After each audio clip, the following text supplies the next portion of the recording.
وہ ہرگز بھوکا نہ ہوگا، اور جو مجھ پر ایمان لائے وہ کبھی پیاسا نہ ہوگا۔ لیکن میں نے تم سے کہا کہ تم نے مجھے دیکھ لیا ہے، پھر بھی ایمان نہیں لاتے۔ جو کچھ باپ مجھے دیتا ہے میرے پاس آ جائے گا، اور جو کوئی میرے پاس آئے گا اسے میں ہرگز نکال نہ دوں گا، کیونکہ میں آسمان سے اس لیے نہیں اترا ہوں کہ اپنی مرضی کے موافق عمل کروں، بلکہ اس لیے کہ اپنے بھیجنے والے کی مرضی کے موافق عمل کروں۔ اور میرے بھیجنے والے کی مرضی یہ ہے کہ جو کچھ اس نے مجھے دیا ہے میں اس میں سے کچھ کھو نہ دوں، بلکہ اسے آخری دن پھر زندہ کروں، کیونکہ میرے باپ کی مرضی یہ ہے کہ جو کوئی بیٹے کو دیکھے اور اس پر ایمان لائے ہمیشہ کی زندگی پائے، اور میں اسے آخری دن پھر زندہ کروں گا۔ پس یہودی اس پر بڑبڑانے لگے، اس لیے کہ اس نے کہا تھا کہ جو روٹی آسمان سے اتری وہ میں ہوں۔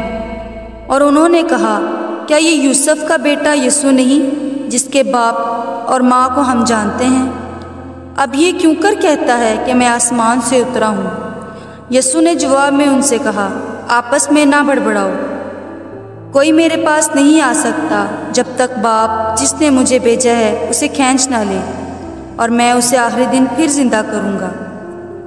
نبیوں کے صحیفوں میں یہ لکھا ہے کہ وہ سب خدا سے تعلیم یافتہ ہوں گے۔ جس کسی نے باپ سے سنا اور سیکھا ہے وہ میرے پاس آتا ہے۔ یہ نہیں کہ کسی نے باپ کو دیکھا ہے، مگر جو خدا کی طرف سے ہے اسی نے باپ کو دیکھا ہے۔ میں تم سے سچ کہتا ہوں کہ جو ایمان لاتا ہے ہمیشہ کی زندگی اس کی ہے۔ زندگی کی روٹی میں ہوں۔ تمہارے باپ دادا نے بیابان میں من کھایا اور مر گئے۔ یہ وہ روٹی ہے جو آسمان سے اترتی ہے تاکہ آدمی اس میں سے کھائے اور نہ مرے۔ میں ہوں وہ زندگی کی روٹی جو آسمان سے اتری۔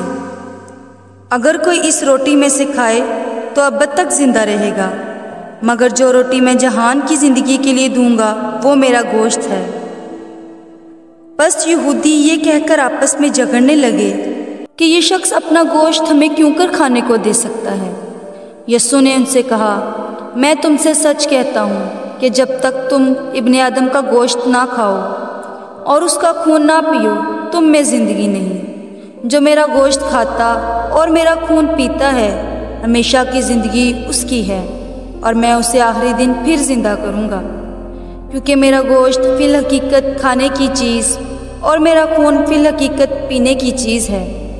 جو میرا گوشت کھاتا اور میرا خون پیتا ہے وہ مجھ میں قائم رہتا ہے اور میں اس میں۔ جس طرح زندہ باپ نے مجھے بھیجا اور میں باپ کے سبب سے زندہ ہوں، اسی طرح وہ بھی جو مجھے کھائے گا میرے سبب سے زندہ رہے گا۔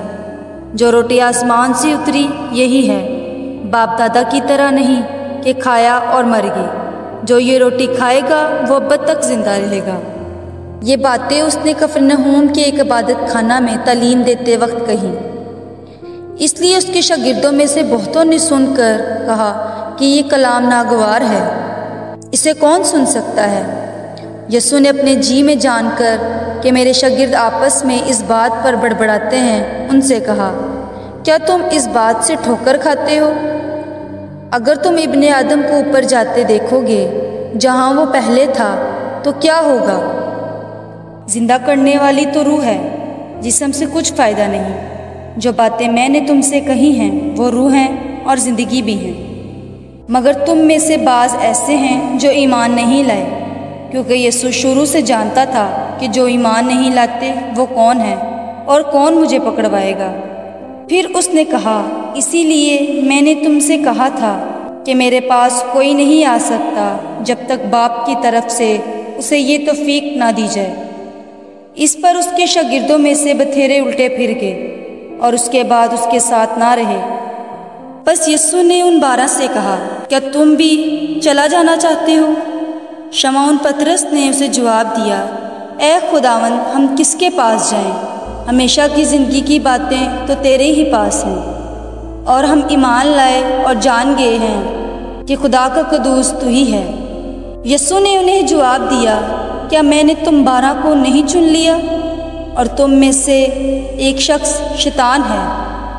اس نے یہ شمعون اسکریوتی کے بیٹے یہودا کی نسبت کہا، کیونکہ یہی جو ان 12 میں سے تھا اسے پکڑوانے کو تھا۔ آمین۔